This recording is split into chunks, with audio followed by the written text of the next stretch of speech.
Le commentaire de Mathieu Bock-Côté, dépensé pas comme les autres.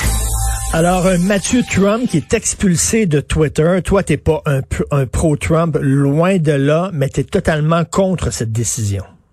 Oui, ben exactement. C'est-à-dire, autant je n'ai pas de sympathie particulière pour Donald Trump, pour le dire d'un euphémisme, autant je m'inquiète du pouvoir que s'accordent aujourd'hui les empires numériques, Facebook, Twitter, d'autres, d'expulser ceux qui contreviennent idéologiquement aux lignes qui est fixées par les entreprises. On nous dit qu'ils ont des codes, les entreprises, ils ont des lignes de conduite. Quand on s'intéresse à leur définition de ce qu'est un discours acceptable ou non, un discours haineux ou non, c'est déjà louche. Hein. Quand on s'intéresse à ce qu'ils font exactement, il y a matière à questionner leurs fameuses normes, mais surtout les grands empires numériques aujourd'hui, c'est comme s'ils arrivaient à la manière d'empires qui déclassent et surplombent les États, qui fixent les paramètres de la conversation mondiale, disons ça comme ça, et se permettent de dire qui est acceptable et qui ne l'est pas, qui on peut bannir ou non. Alors, j'ai pas de sympathie pour Donald Trump, mais la rumeur veut qu'il soit toujours président des États-Unis.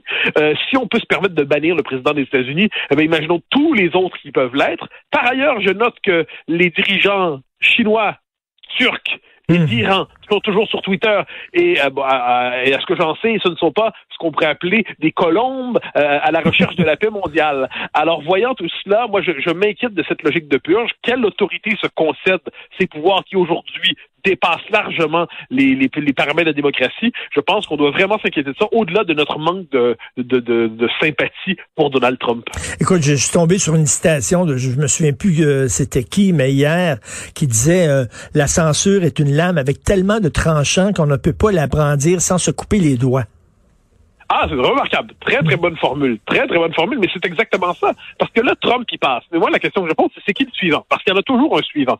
Et là, imaginons là, le Brexit en 2016. Moi, souvent, cet exemple-là que je donne. Le Brexit, eh bien, est-ce qu'il aurait fallu, si les médias, si les empires numériques l'avaient prévu, est-ce qu'ils auraient pu décider de limiter la parole des partisans du Brexit d'une manière ou de l'autre? Parce qu'il faut pas oublier que le Brexit, comme la première élection de Trump 2016 et le Brexit en 2016 aussi, faut jamais oublier que ça a été interprété par plusieurs des théoriciens, on va dire, de ce qui se prend aujourd'hui pour une forme de démocratie diversitaire, du régime diversitaire, c'est vu comme le résultat d'une forme de dysfonctionnement de l'espace public. Si l'espace public avait fonctionné correctement, il n'y aurait pas donné les résultats de 2016 et du Brexit. Donc, si la parole ne s'était pas exprimée de manière aussi décomplexée, de manière aussi relâchée sur les réseaux sociaux, les résultats électoraux auraient été autres. Donc, c'est comme s'il y a la tentation aujourd'hui de se dire, ben là, on va réguler, on va harnacher, on va mettre sous tutelle idéologique les réseaux sociaux pour éviter que des courants de pensée désagréables ne s'y expriment. Le problème, c'est que là, on applaudit pour quelqu'un, mais imaginons que dans 10 ans, je donnais l'exemple du Brexit en 2016, mais imaginons que dans quelques années, un parti que les médias disent populiste en Europe soit au seuil du pouvoir ou emporte les élections. Est-ce qu'on va en appeler aussi au fait qu'on doit limiter la parole du dirigeant en question? Et si dans 10 ans, il y a un référendum sur l'indépendance du Québec. Et puis dans la presse anglo-saxonne, on présente les indépendantistes québécois comme des nationalistes intolérants d'extrême droite, comme on a tendance à le faire dans cette presse. Eh bien, est-ce qu'il va y avoir la tentation de dire qu'on doit limiter la parole des chefs indépendantistes? Donc ça commence avec Trump. OK, d'accord, Trump, personne l'aime ici, on comprend. Aux États-Unis, il y a quand même accessoirement des dizaines de millions de personnes qui ont voté pour lui. Son électorat, c'était pas juste les oiseaux du Capitole, les excités, les radicaux, les fanatiques du Capitole. Il y avait des gens normaux là-dedans aussi.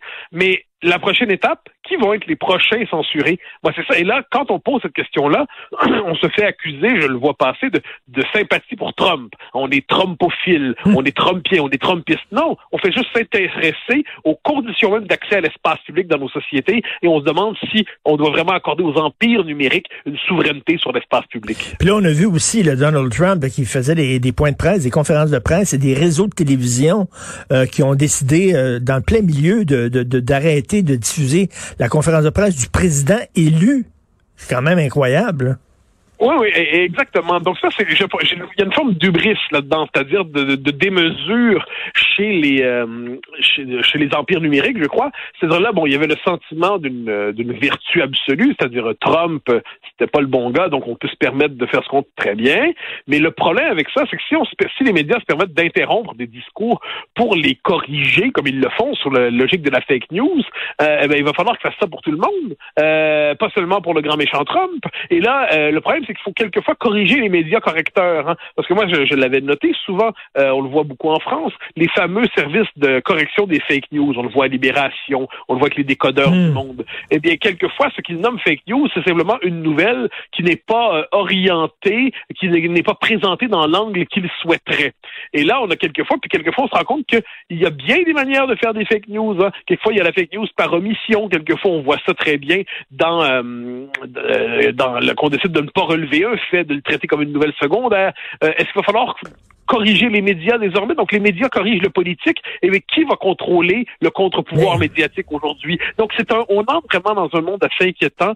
Et donc, on y revient au point de départ. Trump, on l'aime pas. OK, d'accord, il n'y a pas de doute là-dessus. Mais une fois qu'on a dit ça, si on se donne le droit de censurer ceux qu'on n'aime pas, eh bien, le point d'aboutissement de tout ça, ça va être une censure généralisée, une logique de purge appliquée au réseau.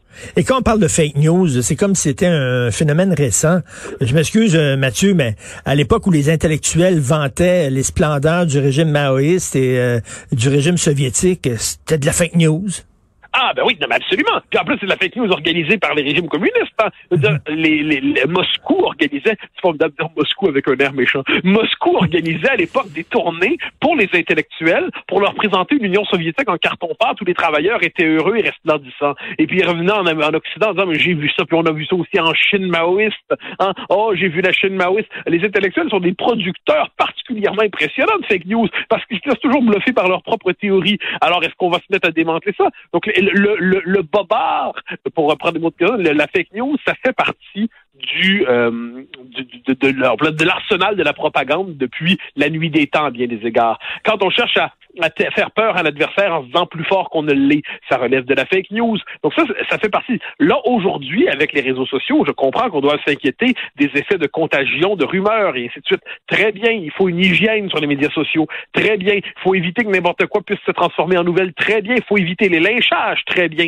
Mais il faudrait pas voir que la fake news, ça peut aussi être aujourd'hui quelqu'un qui nous dit, comme on entendait sur la radio d'État, il fut un temps qu'on disait l'extrême droite monte au Québec. Là, on avait l'impression que le Québec était assailli par des milices d'extrême droite de partout. Ben, à force de transformer quelques groupuscules, certes désagréables et même toxiques, mais globalement insignifiants, à les transformer en menace pour la démocratie dans son ensemble, mais ça aussi, c'est presque une création de fake news par exagération narrative. Donc là, il faut faire attention avec tout ça. Il va falloir, je le redis, le contre-pouvoir médiatique exige aujourd'hui un contre-pouvoir, et de ce point de vue, les réseaux sociaux à l'ancienne permettaient de surveiller quelquefois le pouvoir médiatique. Un instant, ça c'est orienté, il manque tel fait. Bon, là, mais j'ai l'impression qu'on rentre dans une période où justement la censure se maquille dans des traits humanistes pour s'imposer un peu partout. Ben c'est ça, ils veulent montrer patte blanche, ils veulent montrer à tout prix à quel point ils sont responsables. Mais je sais pas si tu as déjà été bloqué sur Facebook, mais moi, ça m'est arrivé à quelques reprises et vraiment, j'ai jamais compris pourquoi. C'était totalement arbitraire. Je relisais le texte que j'avais mis sur Facebook qui m'avait valu d'être persona non grata pendant quelques jours. Je ne comprenais pas. C'est des algorithmes. Non, j'ai pas eu ce privilège, disons ça ainsi, mais je vois quelquefois des gens, des vigilants d'Internet qui fait, alors c'est particulier, ça c'est une tentative de discrédit par la citation tronquée. Donc ils vont prendre un bout de phrase, ils font circuler ça, et puis là c'est vraiment très particulier. Et là c'est que ça devient une forme de nouvelle, cette citation tronquée, tordue, ça devient ce qu'il faut commenter. Alors ça c'est vraiment des phénomènes de meute, hein? C'est-à-dire là tout le monde se jette sur ce bout de phrase-là, puis se met à hurler. C'est la culture de l'extrait, hein? On écoute 1 minute et demie d'une entrevue d'une demi-heure, puis on croit en avoir tout entendu et tout retenu. Donc ayant tout cela à l'esprit, il y a une véritable éducation démocratique qui doit se faire par rapport à l'usage des médias. Ça, j'en doute pas. Il faut être capable d'avoir un esprit de discernement. Mais le problème, c'est que cette éducation démocratique-là, elle est nécessaire aussi pour ceux qui se prennent pour des décodeurs quelquefois. C'est ça l'affaire. Elle est nécessaire pour les médias qui corrigent les fake news. Si on doit se mettre à l'école, tout le monde doit se mettre à l'école, même ceux qui se prennent pour des professeurs. Tout à fait. Et est-ce que tu as pris l'habitude de faire ta marche à 19h? Parce que toi, tu allais marcher à 10h le soir. À 22h, tu prenais ta petite marche. Oui, non, mais on s'adapte comme tout le monde en temps pandémique et temps de couvre-feu. Donc désormais, et ne voulant pas rentrer à la maison à 19h58, hein, de peur que ma montre me trahisse et que je sois dans l'illégalité à 20h02. Alors je marche tranquillement pendant la journée et je rentre chez moi Et là, je me dis, j'espère ne pas oublier de sortir les poubelles avant le couvre-feu, parce que imaginons qu'on se fasse connaître de contravention pour avoir sorti ses poubelles trop tard. Bon, ça, c'est quand même, c'est le mois qui s'en vient sera rempli de salut buesque. Merci beaucoup. Bonne journée, Mathieu. Salut. Bonne journée. Le commentaire de Mathieu Bock-Côté, dépensé pas comme les autres. Mathieu, une grosse journée hier au Canada. Hein? Enfin, une animatrice d'une émission d'affaires publiques à la CBC qui porte le hijab. Vive la diversité. C'est encore une fois présenté comme un grand symbole de l'émancipation canadienne. Hein? C'est-à-dire, le Canada est ce pays qui a décidé de voir dans le niqab, on s'en souvient, autour de 2015, un symbole à la fois d'émancipation féminine, les femmes n'ont pas à subir les codes vestimentaires fixés par les hommes, et d'émancipation diversitaire ou minoritaire. Les minorités n'ont pas respecté les codes fixés de manière arbitraire par les majorités. Alors, évidemment, le hijab n'est pas le niqab, le hijab n'est pas la burqa, il n'en demeure pas moins que c'est un signe qui n'est pas que l'expression d'une spiritualité intime, c'est un signe religieux ostentatoire, c'est un signe qui, dans le monde qui est le nôtre, a une dimension politique et militante et qui relève à certains égards du prosélytisme. Et on pourrait se poser la question que tu posais dans ta chronique ce matin. Imaginons que quelqu'un veuille faire la lecture des nouvelles avec une grosse croix en ondes, ou avec je ne sais quoi, moi, quel autre symbole religieux il n'en manque pas, ou pourquoi pas avec un T-shirt du PQ. Ah, il doit bien rester encore 2-3 péquistes au Québec. Avec un T-shirt du PQ avant « Vive le Québec libre » pour marquer ses convictions politiques les plus intimes, les plus profondes dans l'espace public. Non, ça passerait pas.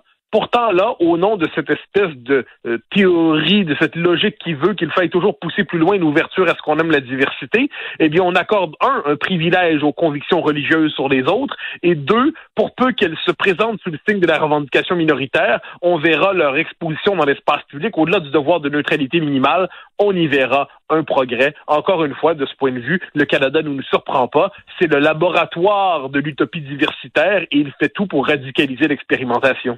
Alors, les mots totem ces temps-ci, là, c'est inclusif, diversité, ouverture, tolérance. Donc, tu veux justement parler du bye-bye sous l'angle de l'inclusif. Ouais, alors là, c'est un peu tardif. On nous dirait la querelle du bye-bye est passée, mais justement, passons à la question de savoir s'il était drôle ou non.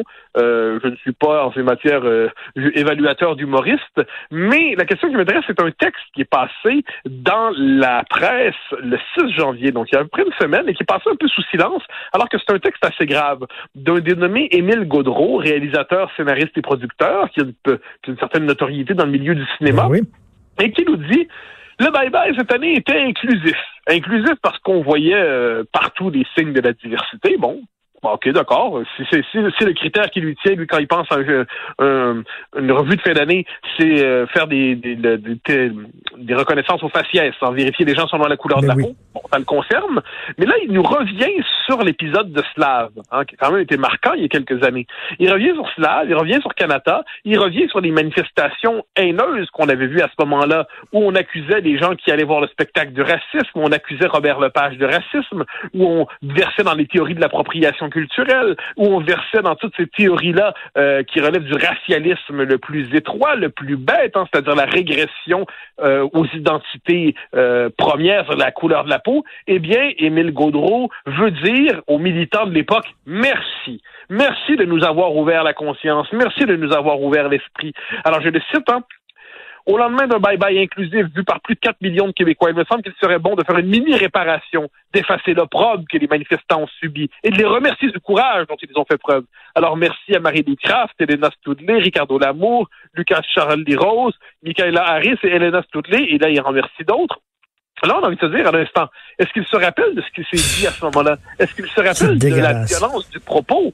Et là, eh bien non, monsieur, et là c'est ceux qui sont familiers avec l'histoire des grands procès idéologiques reconnaîtront le procédé, c'est-à-dire c'est l'auto-accusation sur le mode pénitentiel et de la repentance. Oui, j'ai péché. Oui, moi aussi j'ai mal vu les choses. Moi aussi j'ai déjà fait des péchés idéologiques. Mais maintenant, je m'excuse à mes accusateurs. Je leur dis qu'ils avaient eu raison et j'espère ainsi être coopté parmi le circuit des éclairés, des woke, des réveillés, qui, eux, se sont délivrés du péché fondamental de nos sociétés. C'est juste, ça devient exaspérant, cette espèce de manie pénitentielle, mais là, félicité. non pas des gens qui ont engagé un débat, non pas des gens qui ont débattu sereinement, mais qui insultaient, qui racialisaient. Écoute, il y a de quoi se poser des questions. Betty Bonifaci, qui est à l'origine de Slave, qui a passé des années de sa vie à justement déterrer des chansons d'esclaves qu'on avait oubliées pour donner la voix à ces gens-là. Elle a été traitée de façon odieuse, immonde, dégueulasse, et je connais un ami à moi qui est ami avec Betty Bonifaci. Elle est démolie. Elle n'a plus de carrière. Elle a de la difficulté à travailler. Pourquoi? Parce qu'elle a commis le crime de vouloir nous faire entendre des chants méconnus des esclaves.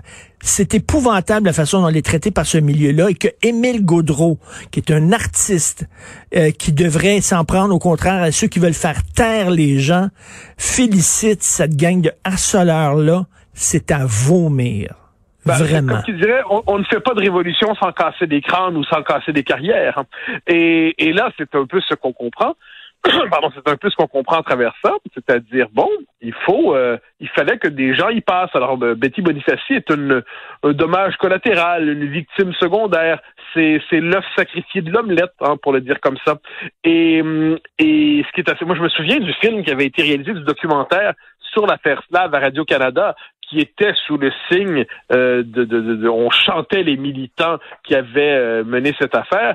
Je me souviens qu'il y avait à peu près que Lorraine Pintal qui tenait tête aux militants. Oui. Alors que Betty Bonifaci, qui est une dame tout à fait honorable, qui était, parce que, bon, c'est son milieu, elle cherchait à se réconcilier, elle tendait la main, elle essayait de trouver des points de contact, et on sentait chez ceux qui l'interpellaient, chez ceux qui lui parlaient, presque un désir d'humiliation. C'est-à-dire, vous nous avez tellement blessés qu'il n'y a pas de réconciliation possible au-delà de votre humiliation, hein, avec ce qu'on pourrait appeler une forme d'expiation sans rédemption, qui est le programme réservé aujourd'hui aux transgresseurs du culte diversitaire. Eh bien, devant ça, moi, j'ai tendance à me dire, et ça, je pense que ça va être nécessaire tôt ou tard, et même, je dirais, mieux hier qu'aujourd'hui et mieux aujourd'hui que demain, il va falloir apprendre à dire non à tout cet univers conceptuel qui consiste à définir les êtres humains en fonction de leur identité raciale. Oui. Et ça, moi, je me rappelle, je participais à une conversation récemment, un échange, où on me disait, j'avais une émission, j'avais un débat varié, j'avais une femme blanche, des Noirs, j'avais des ci, des ça. Oui, d'accord, mais on s'en contrefiche en dernière instance. La question, c'est, est-ce qu'il y a une diversité de point de vue, une diversité d'idées? Mais on est dans cette époque qui considère que la diversité intellectuelle, la diversité politique peut être problématique parce qu'on risque de voir des opinions mauvaises s'exprimer, mais la diversité, entendue au sens strictement de la couleur de peau, ça s'est transformé en véritable idéal de l'époque. Et je ne parviens pas à me convaincre qu'une société qui est obsédée par la race est une société qui a le sens des libertés. Je lisais dans je ne sais quel journal américain il y a quelques jours que on considère en certains milieux de recherche pédagogique aux États-Unis que pour le bien des enfants noirs, par exemple, mieux vaudrait des professeurs noirs. Et là, est-ce qu'on doit comprendre? Donc, la ségrégation raciale, finalement.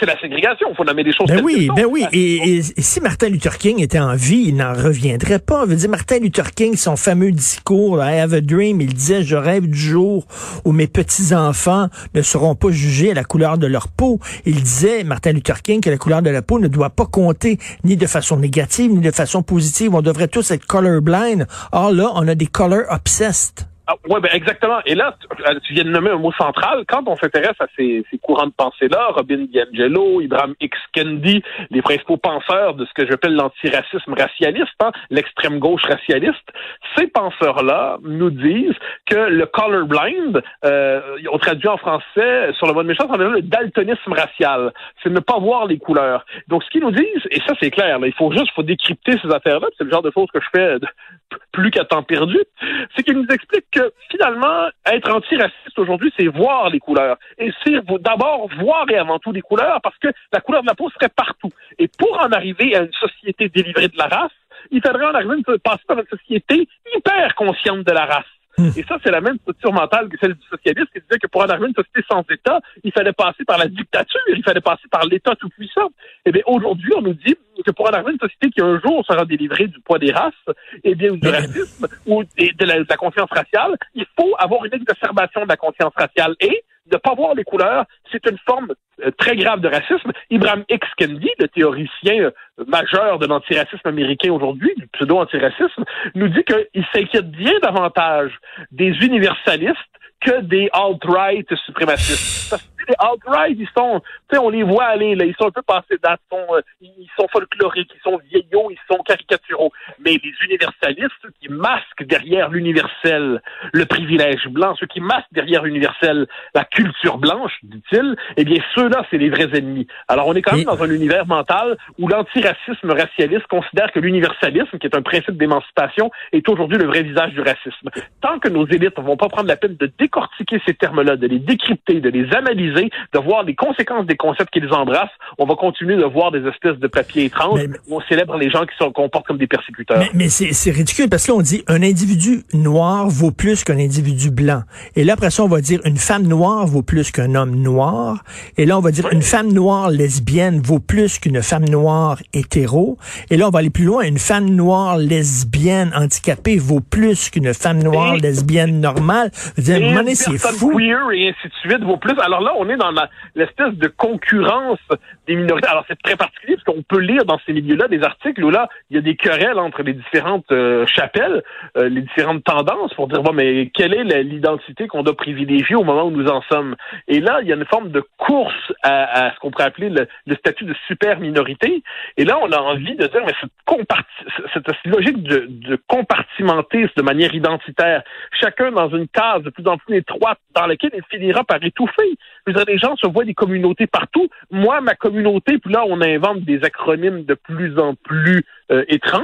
Mais là, on a envie de dire devant tout cela, puis sans malveillance, on a envie de dire, vous auriez envie de retrouver la veine universaliste de la culture occidentale, qui permet aux gens, quels qu'ils soient, d'embrasser l'humaine condition. Ça ne veut pas dire que vous oubliez votre parcours, votre vie, ça ne veut pas dire que vous oubliez votre situation, c'est-à-dire que vous ne vous y enfermez pas. Or, les sociétés, mais là, ce qu'on découvre en ce moment, enfin, je pense que ça fait un bout qu'on le sait, mais là, ça nous frappe au visage, c'est que l'universel s'ancrer dans une histoire, s'ancrer dans une culture, s'ancrer dans une expérience de civilisation. Et quand on a détruit la nation, l'État, la citoyenneté, la liberté d'expression, eh bien, on se rend compte finalement, c'est que le besoin d'appartenance, il ne trouve plus satisfaction, donc il se replie dans les identités communautaristes, et puis ça fait une société racialisée au possible. Autrement dit, qui refuse la nation, qui refuse le peuple, qui refuse la civilisation, n'embrasse pas finalement l'humanité désincarnée. Il retrouve la race, les communautarismes, et ça, c'est une société pas très agréable. En tout cas, merci d'avoir pourfendu ce texte que je trouve ahurissant de Émile Gaudreault, qui par ailleurs, je trouve très sympathique, mais là-dessus, je trouve que il l'a échappé, comme on dit. Mais voilà, je ne doute pas que c'est un type d'un talent remarquable. J'ai vu certains de ses films. Mais pourquoi écrire un truc comme ça? Est-ce qu'il sait ce qu'il a fait? On pourrait retrouver la parole du Christ, pardonnez-leur, mon père, ils ne savent pas ce qu'ils font. Peut-être que c'est votre manière d'aborder ça. OK. Amen. Je te donne la bénédiction. Hey woman, c'est vrai. Merci, Mathieu. À demain. Bye. Le commentaire de Mathieu Bock-Côté. Dépensé pas comme les autres. Ah, Mathieu, comme ça, t'es devenu libertarien. Ah bon?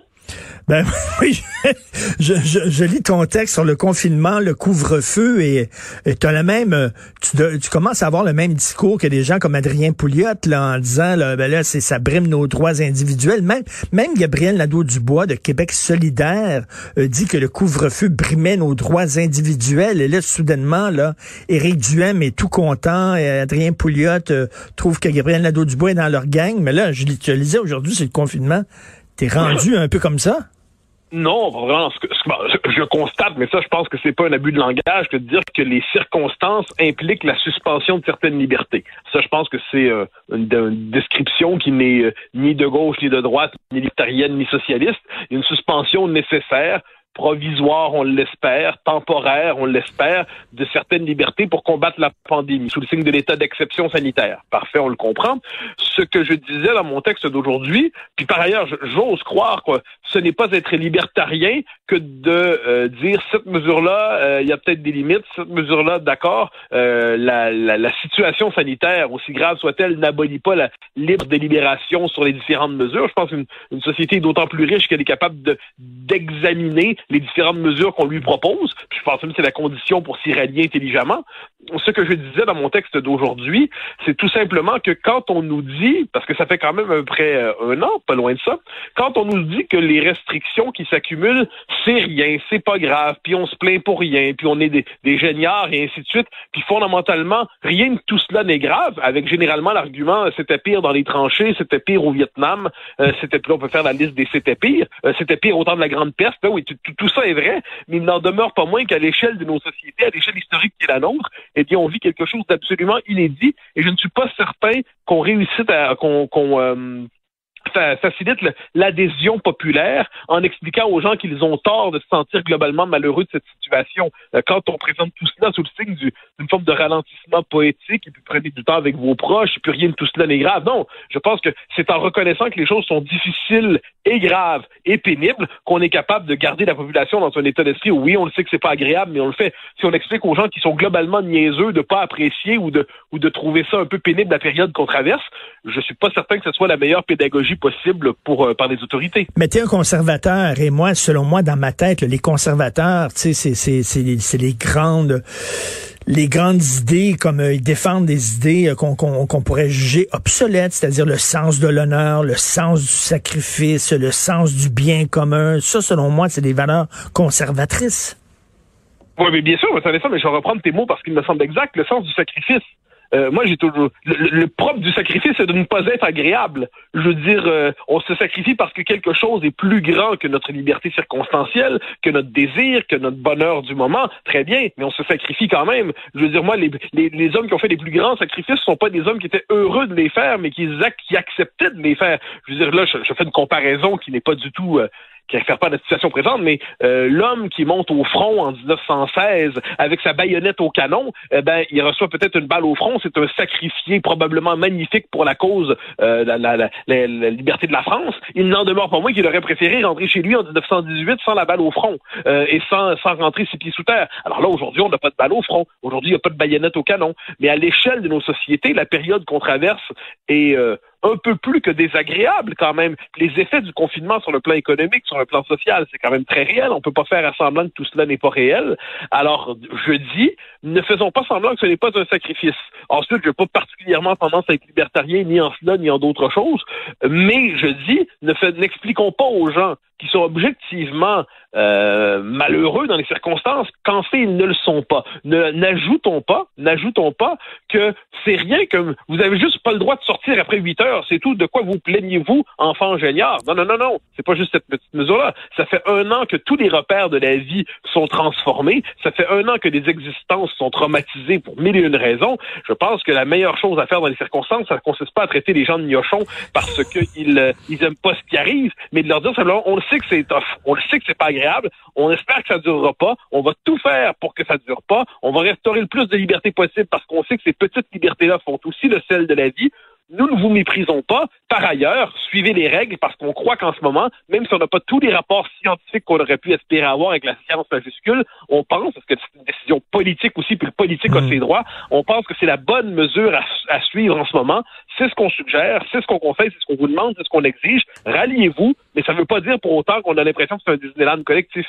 Écoute, j'avais Roméo Bouchard hier, que tu connais bien, 86 ans, fondateur de l'Union paysanne. Tout à fait admirable. Oui, un homme, un Québécois comme tu les aimes, là, quelqu'un là qui a travaillé fort, quelqu'un qui a défriché, mon Dieu, qui fait partie d'une génération de constructeurs. Et il disait... de courage intellectuel, hein. De courage intellectuel. Moi, je le lis très souvent sur sa page Facebook. C'est d'une clarté intellectuelle, je suis pas toujours d'accord avec ce qu'il dit, mais d'un courage, d'un sens commun. Et même quand je ne suis pas d'accord avec lui, je trouve que sa manière de dire les choses, sa réflexion est d'une grande qualité. Mais hier, il disait, là, c'est une gang de feluettes là, qui se plaignent. Là. On serait pas allé très loin au Québec là, si on avait construit le Québec avec des gens comme ça. Et même il me dit, c'est des gens efféminés. Bon, écoute, c'est un homme de son époque, c'est un homme de sa génération. C'est pas le genre d'affaires qu'on peut dire maintenant, là. Mais bon, je comprends ce qu'il voulait dire. Là. Si on feluette, il n'y a rien là de pas sortir après 8 heures, puis un confinement, ils se plaignent la bouche ouverte. C'est ça qu'il me disait, là. Ouais, j'ai vu ça. C'est ça, je confesse que sur ce coup-là, j'avais un désaccord significatif, parce que, encore une fois, tout est question de mesure. Tout est question de mesure. Faut dire qu'avec Bouchard, comme je dis, sur cette question-là, puis encore là, il est assez nuancé et mesuré en général. Sur cette question-là, je pense que le désaccord est le suivant. C'est que nous vivons depuis quelques décennies quand même, dans un autre monde que celui, par exemple, des colons, des pionniers fondateurs de la Nouvelle-France. Je veux dire, effectivement, l'existence apparaissait sous un autre jour en cette période. L'existence apparaissait autrement chez des générations qui devaient tous avoir d'une manière ou d'une autre l'expérience de la guerre et du conflit. Nous sommes ça fait quelques générations quand même qu'on vit d'une manière ou de l'autre sous le signe d'un confort significatif, de liberté qui n'ont cessé de s'étendre, sous la protection de l'État-providence. Alors, je suis conscient de tout ça. Et puis, il est vrai que ça fait une pâte humaine un peu plus molle que les hommes et femmes d'autrefois qui devaient traverser l'existence sous le signe de l'adversité la plus grande. Très bien. Sachant les circonstances historiques qui sont les nôtres depuis une cinquantaine, soixantaine d'années, sachant cela, sachant que par ailleurs, même dans les tranchées, comme j'aime dire, les hommes n'étaient pas privés du plaisir de la camaraderie. Ça peut paraître un détail, mais ce ne l'est pas. Sachant que par ailleurs, il y a une certaine aliénation qui vient avec tout ça, enfermé chez soi, écranisé au possible, et avec des libertés grugées. On comprend pourquoi elles sont grugées, des libertés, personne ne dit que c'est pas nécessaire. On fait simplement dire de ne pas faire semblant que c'est pas le cas. Voyant tout cela, j'ai pas l'impression que les gens font ce qu'ils peuvent pour résister en ce moment, font ce qu'ils peuvent pour tenir. Et ensuite, il y a des crétins. Des crétins assez drôles quand même. L'imbécile qui décide de se faire sortir avec une laisse par sa femme pour se présenter comme un chien dans la rue. On dit que ce garçon-là a décidé de passer par le confinement pour nous confier des fantasmes de 50 Shades of Grey. OK, on a compris ce que tu voulais dire, mon garçon. Hein, tu dis waf waf, mais tu veux dire autre chose. Mais une fois que c'est dit, au-delà des crétins, des irréductibles abrutis, j'ai l'impression que le commun des mortels, qui se dit tout ça, qui se dit, bon, OK, on va le faire, mais puis on va respecter, parce qu'on respecte les règles, parce qu'on croit à l'effort commun. Mais si on leur explique que c'est pas un effort, c'est là qu'ils décrochent. Moi, je pense que c'est ce que je constate dans tout le moins. Peut-être est-ce le fruit de conversations trop orientées, mais tous ceux à qui je parle, qui sont des citoyens, je veux dire, normalement, ils acceptent tout, puis ils vont continuer d'accepter. Mais quand on leur explique qu'ils font pas d'efforts, quand on leur explique qu'en fait, c'est pas un vrai effort, puis qu'ils ont tort de trouver ça désagréable, là, c'est à ce moment-là que j'entends la phrase souvent, c'est là que je décroche. Je pense que c'est cette espèce de petite nuance qui n'en est pas une, qui devrait être faite dans le débat public. Tu connais la chanson Quand les hommes vivront d'amour, et on dit à un moment donné, dans la grande chaîne de la vie, nous avons eu la mauvaise partie. Moi, je pense que toutes les générations ont dû traverser à un moment donné un bout de ont dû faire face à un défi. On est peut-être la première génération, peut-être la deuxième avec les baby boomers, où justement on n'a pas eu vraiment à traverser de bout de toffe. Et là, soudainement, dans la grande chaîne de la vie, on est tombé sur ce maillon-là, nous autres, notre génération. Va-t-on être à la hauteur? C'est la question que je pose. Je pense que c'est j'ajouterais que je crois qu'on vit dans une période qui risque d'être beaucoup plus difficile qu'on ne le croyait. Ce qui s'est passé aux États-Unis il y a une semaine, en fait, pour moi, ça témoigne de ce que j'appelle, dans d'autres écrits, le réchauffement global des passions politiques. On vit dans une époque où, de nouveau, les gens ont envie de s'échanger des arguments à coups de poing sur la gueule. On vit dans une époque tragique. On vit dans une époque de choc. On vit dans une époque qui va être plus violente qu'on ne l'aurait souhaité. Pour moi, on vient d'entrer dans cette époque-là. On nous dit, je veux bien le croire, qu'on entre dans une époque où les pandémies risquent, je dirais pas d'en avoir une chaque année, là, mais à cause de la transformation des écosystèmes, la destruction des écosystèmes, il se pourrait que ça fasse désormais partie de la vie d'une manière ou de l'autre. Je ne nie pas tout cela. Puis encore une fois, je dis, effectivement, nous traversons une épreuve. Moi, il n'y a pas de doute là-dessus qu'on traverse une épreuve. Puis moi, tous ceux qui s'imaginent que François Legault et d'autres ont plaisir à confiner la population, bien sûr que non. Ils font ce qu'ils peuvent à tâtons. Quand on le dit, ils n'ont pas tous les documents scientifiques. Mais évidemment, la science n'avait pas prévu de gérer une pandémie quelque part en 2020-2021 dans son détail. Donc, il fait ce qu'il peut avec des mesures approximatives dans une société qui ne se conforme pas toujours aux règles telles qu'on l'entend, avec un système de santé qui était déjà chambranlant puis qui a de la misère à prendre le choc en ce moment. Ça, je pense que c'est une autre discussion qu'il va falloir l'avoir, c'est-à-dire le système de santé, comment peut-il s'adapter durablement sans être toujours sous tension devant une crise comme celle-là. Tout ça, va falloir en parler. Mais justement, je reprends tes mots, c'est une épreuve. Mais est-ce que faut juste, c'est pour ça que je pense pas être libertarien pour dire ça. Faut juste pas faire semblant que c'est pas une épreuve. C'est ça. C'est pas parce que c'est pas parce qu'il y a eu pire que ce qu'on vit n'est pas difficile. Je dis tout le temps là-dessus. Voilà. Tu te cognes l'orteil sur un mur le matin et t'as mal. Quelqu'un a beau dire oui, mais le voisin s'est fait couper la jambe, s'est fait amputer la jambe. Ça peut, oui, mais ça n'empêche pas que j'ai mal à mon orteil. Oui, puis on peut même pousser ça plus loin. Imaginons dans les circonstances que d'un côté, on a un type qui a un cancer généralisé, puis l'autre, une petite cochonnerie qu'on a réussi à traiter, qui était pas cancer, mais qui était quand même grave pour sa vie. Bon, ben, OK, il s'en tire, c'est pas la fin du monde, mais le fait est que c'était quand même pas rien. Alors moi, devant tout cela, en fait, c'est pour ça que je pense que voir sous le signe du libertarianisme la reconnaissance de l'épreuve que nous traversons, je pense pas que c'est pas ça. D'ailleurs, tu n'entendras pas de ma part un appel à la désobéissance civile. Tu n'auras pas un appel à faire qu'on suspende les mesures sanitaires d'un coup. Ce que je dis, c'est j'espère qu'on va restaurer progressivement des libertés dans la mesure du possible. J'espère qu'on va élargir le domaine des libertés. J'espère qu'on va pas culpabiliser la population de trouver que c'est pénible. Ce programme minimal ne me semble pas exagéré dans les circonstances. Une discussion très intéressante, comme toujours. Merci beaucoup. Merci Mathieu. On se reparle demain. Salut. Le commentaire de Mathieu Bock-Côté, dépassé pas comme les autres. Mon cher Mathieu, l'actualité te donne raison parce que tu nous dis souvent, lors de ta chronique, tu nous dis souvent, les woke sont jamais contents. Ils en veulent toujours plus et ils quittent à manger leurs propres enfants. Et là, on voit Valérie Plante penser faire un bon coup. Elle a nommé Madame Bokra-Manaï commissaire de la lutte contre le racisme et la discrimination systémique à Montréal. Mais il y a des antiracistes qui sont pas contents parce qu'elle est pas noire. Oui, ben alors là, on voit cette espèce de logique de concurrence des minorités. Certains disent même que c'est un manque de respect envers les Noirs, parce que, donc, autrement dit, on doit comprendre qu'il doit y avoir, dans leur propre point de vue, on est dans une logique de concurrence victimaire. Donc, quelles sont les minorités qui doivent porter la couronne, finalement, de la minorité par excellence, celle à partir de laquelle il faudrait instruire le procès du système?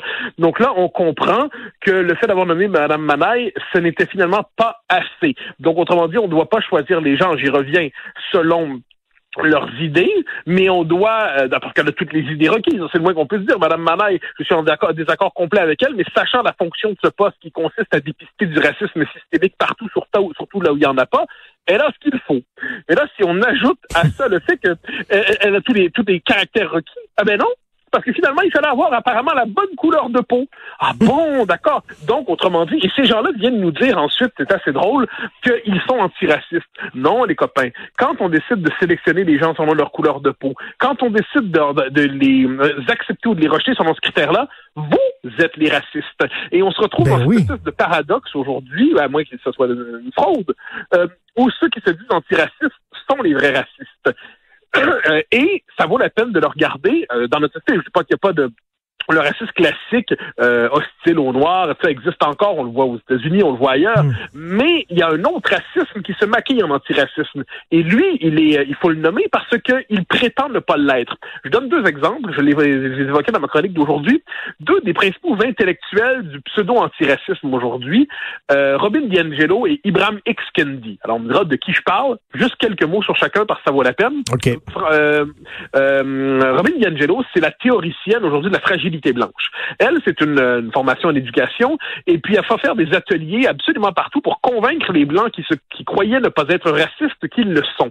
Elle veut provoquer, dit-elle, son auditoire pour l'amener à se reconnaître comme blanc. Donc, de son point de vue, dire on ne tient pas compte de la couleur des gens, ça c'est du racisme. La première étape de l'antiracisme, c'est de reconnaître qu'on est raciste. Et c'est en reconnaissant son propre racisme et en entrant dans une démarche d'expiation tout au long de sa vie, tout en sachant qu'on n'en sortira jamais, hein, c'est ce qu'elle dit, qu'on pourrait lutter contre le racisme, mais c'est une bataille presque perdue d'avance tellement que le racisme est profondément inscrit dans notre culture, dans le code même de notre société. Quant à Ibram X. Kendi, il explique que il ne suffit pas de ne pas être raciste, il faut être antiraciste. Sinon, on est raciste. Mais comment on doit être antiraciste? En participant à son système de pensée et où il nous dit la discrimination raciale, c'est pas un problème. Il faut juste que ce soit une discrimination raciale dans le bon sens qui permette de corriger des inégalités historiques. Donc, encore une fois, M. Kendi, qui est une figure de référence, nous dit l'universalisme, le refus de tenir compte des couleurs, eh bien ça, c'est du racisme. Et il va même jusqu'à dire que l'universalisme, c'est plus dangereux que le racisme classique version alt-right, parce que sont caricaturaux les racistes classiques version alt-right. Mais quand on voit l'universalité, là, c'est le racisme, c'est la blanchité qui se cache derrière l'universalité, et on comprend dans ce système de pensée-là pourquoi la laïcité québécoise et la nation française sont dans le collimateur des antiracistes aujourd'hui. C'est complètement fou comme théorie. Ces deux théories-là, là, C'est cinglé. Sauf qu'elles sont dominantes. Il faut bien comprendre que, par exemple, à Sciences Po Paris, dans la liste des ouvrages recommandés par la librairie de Sciences Po Paris, il y a ces deux ouvrages-là, des ouvrages qui sont à la mode ici, aujourd'hui. D'ailleurs, le livre de Kendi vient d'être traduit aux éditions de l'Homme il y a quelques semaines ou quelques mois. On pouvait le lire à l'origine en anglais, mais on peut le lire en version française maintenant. Le livre de Robin DiAngelo est traduit aux éditions Les Arènes. Donc là, ces livres-là, qui peuvent nous paraître fous, ce sont les ouvrages qui représentent le noyau idéologique de ce qu'on appelle aujourd'hui l'antiracisme, qui est un pseudo-antiracisme. Puis c'est pour ça que moi, j'aime mettre en garde ceux qui ne se rendent pas compte de ce qu'ils font. C'est-à-dire, ils embrassent un concept, croyant par là faire preuve de bonne foi. Ils oublient que quand on embrasse un de ces concepts-là, on les embrasse tous. Ils viennent en grappe. Et et d'ailleurs, c'est ce que dit Robin DiAngelo. Il faut faire des séances d'autocritique, des autocritiques très sévères. Il faut sans cesse s'accuser. Et quand ou quand nous dit l'autre, Ibrahim X Kendi, j'y reviens un instant parce que c'est important, il nous dit il faut un système, il faut créer une immense agence bureaucratique ayant pour fonction de placer partout l'égalité raciale, nous dit-il. Et pour lui, la moindre disparité statistique entre des communautés, c'est le signe d'un racisme systémique, d'un racisme institutionnel, d'une politique raciste. Bon. Alors, il faudrait que ceux qui ont décidé de jouer avec ces concepts-là comprennent qu'ils ont joué avec des allumettes dans un entrepôt de dynamite. Et ce sont des gens qui décident de se rouler dans la poudre à explosifs, la poudre à canon, avec des grands lance-flammes, puis qui se demandent ensuite pourquoi ça explose. Eh bien, c'est ça qu'on entend. Ces concepts-là sont dangereux. Ces concepts-là circulent. Ces concepts-là permettent à des gens de plus en plus de se les approprier pour décrire leur situation, alors que ça n'a aucun rapport avec la réalité. Eh bien, on a à Montréal, désormais, un bureau de l'antiracisme qui va fonctionner sur cet appareil conceptuel-là, et il va expliquer que les gens doivent discuter sur le propos. Madame Manaille était apparemment pas assez minoritaire pour avoir son poste. Eh bien, ceux qui disent ça, c'est les antiracistes, mon œil. Mais les gens qui disent elle ne peut pas vraiment être efficace dans son rôle de lutte contre le racisme parce qu'elle est pas noire, ces gens-là disent les Asiatiques sont pas victimes de racisme, les Arabes sont pas victimes de racisme, il y a seulement que les Noirs qui sont victimes de racisme. C'est la logique de la concurrence victimaire. C'est à qui sera la victime qui peut, parce que sachant qu'aujourd'hui il y a une prime morale, une prime symbolique, une prime institutionnelle au fait de porter, de porter la couronne victimaire. Eh bien là, on comprend que dans cette logique, eh bien Madame Manaille, il y a une forme de hiérarchie des persécutés, et Madame Manaille n'était pas assez élevée dans les hiérarchies des persécutés. Et là, il serait temps de dire à tous ces gens, revenez sur Terre. Premièrement, vous n'êtes pas aux États-Unis. Je vais me le rappeler, mais c'est essentiel. C'est une toute autre société. Deuxièmement, quand vous nous expliquez que c'est une forme d'offense faite à telle ou telle communauté, parce que cette personne n'a pas la bonne couleur de peau, vous êtes les racistes en ce moment, les copains. C'est pas la loi 21, le racisme. C'est pas la loi 101, le racisme. C'est pas l'universalité, le racisme. C'est la sélection des gens selon leur couleur de peau, le racisme. Et alors, c'est cette sorte d'antiracistes de pacotille qui sont en fait des racistes d'autant plus virulents qu'ils croient ne pas l'être. Il va falloir les confronter. Il va cesser de falloir leur offrir comme une espèce de partie gratuite. Il va cesser de falloir leur offrir toujours des circonstances atténuantes dans tous leurs propos. Il va falloir les confronter. C'est quand même grave. Il va falloir dire aussi ce qui se passe là-dedans. Là, on a vu l'article dans la Gazette un matin là-dessus. Je pense qu'on va devoir, nous, dans les médias francophones, s'intéresser à ce qui se dit dans ces groupuscules-là, ces mouvements-là. Puis quelquefois, ces conseillers municipaux-là, ces figures d'autorité-là, ce discours-là, on fait semblant qu'il n'existe pas alors qu'il est en train de devenir dominant. Et toi, Mathieu, tu es un homme de lettres. Donc, la grammaire, l'orthographe, c'est important pour toi.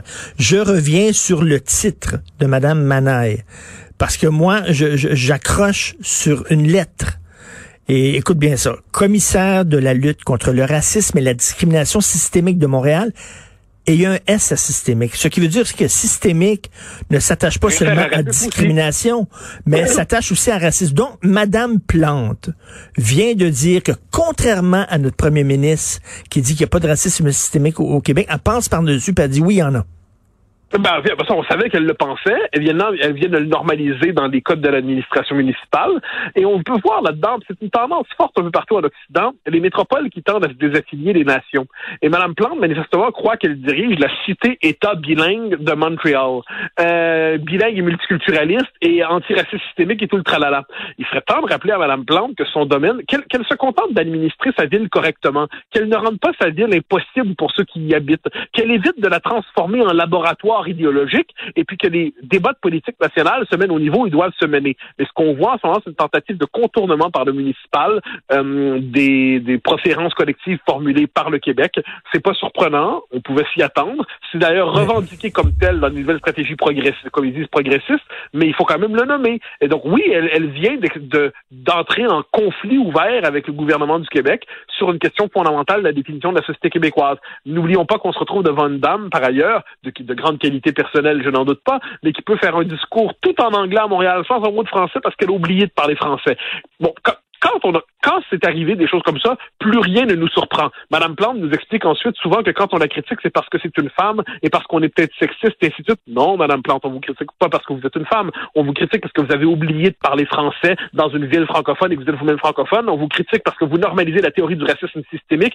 On vous critique parce que vous financez les apparatchiks de l'antiracisme racialiste et en fait du racialisme et des idéologues radicaux à même les fonds publics. On vous critique pour tout ça, pas pour votre sexe, Madame Plante. Pour rien de tout ça, simplement à cause de vos idées, de vos décisions. Croyez-moi, il y en a bien assez là-dedans, sans s'intéresser à votre sexe. Ça, ce n'est pas notre souci. Notre souci, ce sont vos idées, vos mauvaises politiques. Et pendant que tu me parles, elle est interviewée à LCN par Mario Dumont, là, actuellement, là, tout de suite en direct.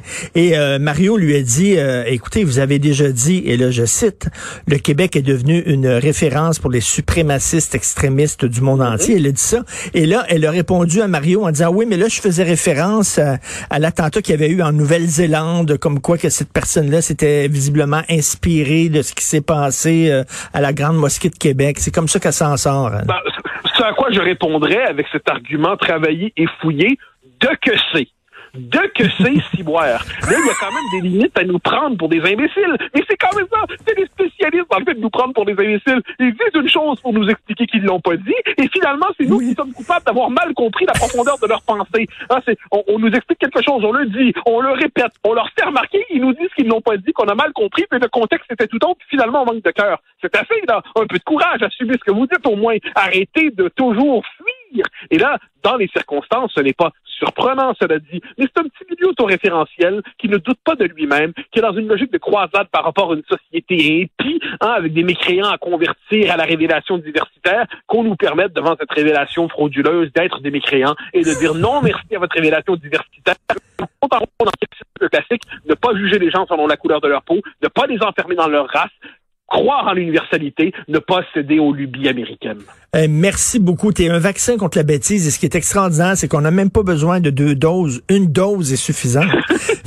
Merci Mathieu. À demain. Le commentaire de Mathieu Bock-Côté. Dépensé pas comme les autres.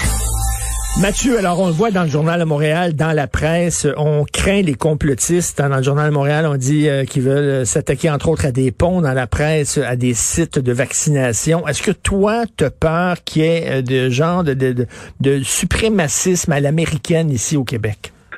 Non, franchement, qu'il y ait des groupuscules inquiétants ici, il y en a ici comme partout ailleurs, et il y a partout dans toutes les sociétés, quelles qu'elles soient, il y a des pathologies politiques, il y a de la tentation de l'extrémisme. Pardon, aucune société n'est à l'abri de ça. Mais ce qu'on lit ce qu'on entend depuis quelques jours, en fait, depuis mercredi de la semaine passée, depuis les meutes de Washington, ce qu'on entend, c'est que le type de droite radicale qui a cherché à s'emparer, qui s'est emparé du Capitole, eh bien, elle trouverait des échos ici. Et là, on l'entendait au téléjournal, on était de Radio-Canada, il y avait des nuances. Mais globalement, on nous expliquait que cette tentation-là n'était pas étrangère au Québec. On a lu dans des gazettes, une chroniqueuse nous expliquait que ce mouvement avait de l'écho. On a vu sur Twitter plusieurs personnes qui ont un certain écho quand même nous dire, bon, mais est-ce qu'on va comprendre que ce mouvement-là est dangereux au Québec aussi? Et là, il faut, me semble-t-il, raison garder ou retrouver raison. Est-ce qu'il y a des extrémistes ici? Bien sûr, il n'y a pas de doute là-dessus. Est-ce qu'il y a un mouvement social de même nature qu'aux États-Unis, de même ampleur, avec la même capacité d'action, la même capacité de nuisance, le même ancrage dans le paysage politique, la même capacité de transformer le jeu politique? Est-ce qu'on a la même tentation de la violence? Est-ce qu'on a la même présence des armes? À tout ça, il faut répondre non, non, non, non et non. on est devant, au Québec, des groupuscules qui sont agaçants, mais qui n'ont pas une capacité globale de paradis, alors qu'aux États-Unis, on est devant un courant de pensée, courant d'action, un courant militant, qui a été capable de s'en prendre au Capitole. Faut éviter de plaquer, encore une fois, on y revient, une grille d'analyse américaine sur une situation québécoise. Mais Mathieu, tu sais, veut dire, on se disait, lorsqu'on voyait des tueries de masse aux États-Unis, jamais ça arriverait ici. Puis il y a eu Poly, puis il y a eu la Grande Mosquée de Québec. On vit sur la même planète que tout le monde, hein? Oui, absolument. Il y a pas de doute là-dessus. Il y a un phénomène de perméabilité entre les sociétés. Mais il y a une différence entre ce qui, ici, n'est pas ritualisé. À ce que j'en sais, quand il y a des tueries ici, ça fait pas partie de la culture, ça fait pas partie des pathologies culturelles québécoises mainstream, des tueries. Il y a je sais pas si tu te souviens de la chanson des Cowboys fringants, il y a l'Amérique pleure, il y a un passage qui est bouleversant, c'est à la télé, un autre malade a encore fait une fusillade, en parlant des États-Unis. Aux États-Unis, de telles fusillades sont, je dirais, presque courantes. Alors qu'ici, chaque fois que ça arrive, heureusement, ça nous émeut, on est bouleversé, on se dit... Mais Mathieu, Dawson, Concordia, la Grande Mosquée, Polytechnique, Métropolis... Ah, mais on se comprend. Je dis pas qu'il n'y a pas des gestes comme ça qui sont terribles. Ce que je dis, c'est qu'on n'est pas par ailleurs devant un calque. Puis ça, c'est en plus, si je peux me permettre, on est devant des événements qui n'ont pas eu, qui n'ont pas été portés par des mouvements. Alors qu'aux États-Unis, ce qu'on a vu devant le Capitole, c'est ça l'élément central, me semble-t-il, c'est que c'est un mouvement organisé, c'est un mouvement armé, c'est un mouvement séditieux. Est-ce qu'on trouve au Québec des mouvements capable ainsi de s'emparer de l'agenda politique, de le bouleverser, de le renverser, de prendre d'assaut l'Assemblée nationale, de prendre d'assaut la mairie à Montréal ou à Québec, de prendre d'assaut le Parlement, je vois pas dans quel scénario, dans quelle configuration une telle chose est possible. Donc, qu'on soit méfiant, qu'on soit inquiet devant des groupuscules, devant des pathologies propres, il y a pas de doute là-dessus. Il faut être absolument méfiant, absolument inquiet. Mais faut pas, je pense, plaquer encore une fois ce qui relève ici, ce qui relève en fait d'authentiques pathologies sociologiques ici, alors qu'aux États-Unis, on est devant une pathologie politique. Une pathologie politique, c'est-à-dire une tentation insurrectionnelle. Au Québec, il y a des malades, au Québec, il y a des tueurs, au Québec, il y a des esprits possédés, lucifériens, qu'on dit ça comme on veut. Il n'y a pas un mouvement politique insurrectionnel. Et puis quand des mouvements qui se voudraient de cette école cherchent à faire une démonstration de force devant l'Assemblée nationale, on se retrouve globalement avec une dizaine d'hurluberlus qui disent on prend d'assaut le Parlement et finalement ils sont un peu tout seuls à s'organiser une espèce de fête politique improvisée devant le Parlement. Mais on lutte comment contre la popularité des théories complotistes? On lutte par l'éducation? Ces gens-là veulent rien savoir, ils comprennent ni du cul ni de la tête? Alors c'est pour ça, je pense que c'est une question fondamentale, c'est-à-dire le complotisme, si on cherche à voir, Taguieff a écrit des choses remarquables là-dessus. Le complotisme répond d'abord à un besoin de sens. Ça, c'est le paradoxe, c'est-à-dire on se retrouve devant des événements qui nous échappent, on a besoin d'une explication, la structure de l'esprit humain fait en sorte on préfère l'idée qu'il y ait des méchants qui organisaient tout ça, et il suffit de les faire tomber pour que la vie reprenne ses droits. La complexité du monde est choquante pour l'esprit, parce que si on n'est pas capable de systématiser ça entre les gentils d'un bord, les méchants de l'autre, les guerriers de lumière d'un côté, les puissances obscures de l'autre, c'est frustrant. On préfère se représenter les choses sur le mode, on en parlait l'autre fois, de Donjons Dragons, Marvel et compagnie. Bon. Alors, il y a un besoin de sens. Donc, moi, ce qui me semble essentiel, c'est que notre société soit capable de pas produire artificiellement du sens, mais de chercher à expliquer en tenant compte de la complexité des événements, de chercher à les expliquer dans un langage qui soit pas technocratique, un langage qui soit pas non plus celui de la communication vide. Il faut chercher à expliquer une forme de pédagogie qui fait confiance à l'intelligence des gens. Moi, j'ai certains désaccords avec des collègues là-dessus. Moi, je pense que globalement, on peut quand même faire confiance à l'intelligence collective. Il y a une forme de sens commun qui l'alimente. Et dans les circonstances, il y aura toujours une partie de la population qui va être charmée par les complots, mais l'immense majorité, si on propose une explication intelligente, convaincante, vérifiable, vérifiée, et sans condescendance, ça c'est important, puis sans abuser des termes comme complotiste, parce qu'autant qu'il y a des complotistes pour vrai, autant que quand on on discute de certaines mesures sanitaires, on bascule pas dans le complotisme. Quand on dit cette mesure-là, quand on dit bon, combien de temps ça va durer ces mesures-là, puis qu'est-ce qui arrive si le vaccin n'est pas aussi efficace qu'on le souhaite, c'est pas du complotisme, ça, c'est des questions tout à fait légitimes dans l'espace public. Donc il faut éviter d'abuser du terme de complotisme, premièrement, et aussi, il faut aussi, je pense, chercher à répondre aux besoins de sens de la population. Ben, d'ailleurs, c'est la question, tu m'amènes à une autre question, parce que moi, je suis assez chaté, là, mais je me dis, bon, ça a l'air que l'être humain peut pas vivre sans une forme de religion, on a besoin de sens, notre cerveau est fait comme ça. À la limite, je préfère quasiment une religion comme une religion modérée plutôt que les gens croient à n'importe quelle stupidité. Ah, ben là, je crois que tu mets le doigt sur quelque chose de fondamental. Il y a de bons historiens aux États-Unis qui ont voulu voir dans le wokisme, dont on parle beaucoup ces temps-ci, une forme de post-protestantisme. C'est-à-dire dans une société où les énergies religieuses ne sont plus portées par les grandes religions traditionnelles ou par leur mutation protestante aux États-Unis, eh bien, puisque les grandes religions ne sont plus là, le besoin de sens, le besoin de religieux se redéploie dans des mouvements politiques. Et là, il y a une dimension qui relève du fanatisme religieux dans le wokisme, il n'y a pas de doute là-dessus. Et moi, j'ai tendance à croire, mais ça, je l'ai souvent dit, je l'ai souvent écrit, que les grandes religions, peut-être, c'était normal de les critiquer, il fallait critiquer leurs excès et tout ça, mais elles avaient quand même cette vertu d'inscrire la quête de sens de l'humanité dans une tradition millénaire, bimillénaire, de la civiliser, de lui fournir des symboles, de la ritualiser, parce que des passions religieuses délivré de tout cadre, délivré de tout encadrement culturel, eh bien, ça peut vite enflammer les esprits. Et de ce point de vue, et là, ce sera une affirmation qui, tu risques de pas être d'accord, mais j'ose la dire quand même, je pense qu'en perdant une partie en sacrifiant les grandes religions, on a perdu un peu de la raison, paradoxalement. Parce que la raison faisait un bon usage, quelquefois, de cette espèce de conscience du sacré qu'on avait domestiqué, qu'on avait discipliné à travers les grandes traditions religieuses. Lorsque l'énergie religieuse se déploie sans cadre, lorsqu'elle se déploie sans structure intellectuelle, eh bien, c'est quoi la raison qui fout le camp et la raison qui devient folle. Il y a une formule remarquable de Chesterton que j'aime citer. Chesterton dit: le fou n'est pas celui qui a perdu la raison, c'est celui qui a tout perdu sauf la raison. Et ça, qu'est-ce qu'on voit quand on voit des complotistes qui se construisent un système intégral du monde.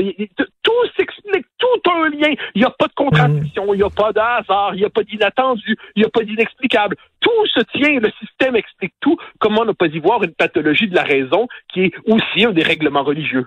Il n'y avait pas une phrase aussi que tu cites souvent de Chesterton qui disait: le problème avec la mort de Dieu, c'est que c'est pas que les gens ne croient pas en Dieu. Quand l'homme cesse de croire à Dieu, c'est pas qu'il cesse seulement de croire à Dieu, c'est qu'il commence à croire à n'importe quoi.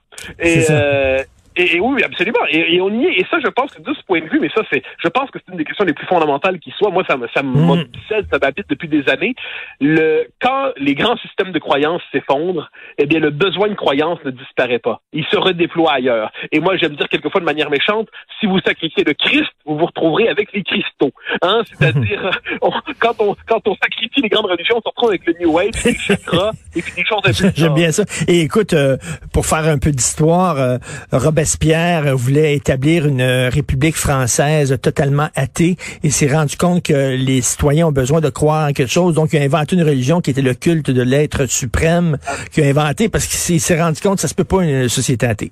Mais absolument, t'as absolument raison. Donc, au moment inaugural appelons ça sur le plan politique, d'une volonté de décrocher une fois pour toutes les fins dernières du ciel, eh bien, on sent le besoin, en l'espace de quelques mois, de quelques années, de créer une religion de toute pièce, une religion de la raison, à certains égards, l'être suprême. Donc, de ce point de vue, la longue quête de l'humanité pour trouver, d'une manière ou de l'autre, un sens ne disparaîtra pas. Le problème, c'est quand il y a le sens se dissipe. Donc, la quête du sens doit être prise à la fois sur le plan religieux, ça reste à voir comment ça peut se traduire aujourd'hui, mais sur le plan civique, politique, il faut avoir, je pense, une intelligence modérée au sens qui ne se laisse pas emporter par toutes les fumisteries idéologiques, mais qui est capable de comprendre les événements, qui est capable de les raconter de manière intelligible, qui ne traite pas avec condescendance la population qui veut comprendre, parce que si on présente de manière incompréhensible ce qui nous tombe dessus, si on est incapable de rendre intelligible un peu le fil des événements, eh bien, il y aura toujours effectivement des théoriciens un peu fous pour nous expliquer que tout ça est une immense conspiration menée du 8e sous-sol du métro de New York par des têtes terrifiantes dans une pizzeria. Quelle bonne façon de terminer cette chronique. Bon week-end, mon cher Mathieu. Salut. Bye bye, à lundi.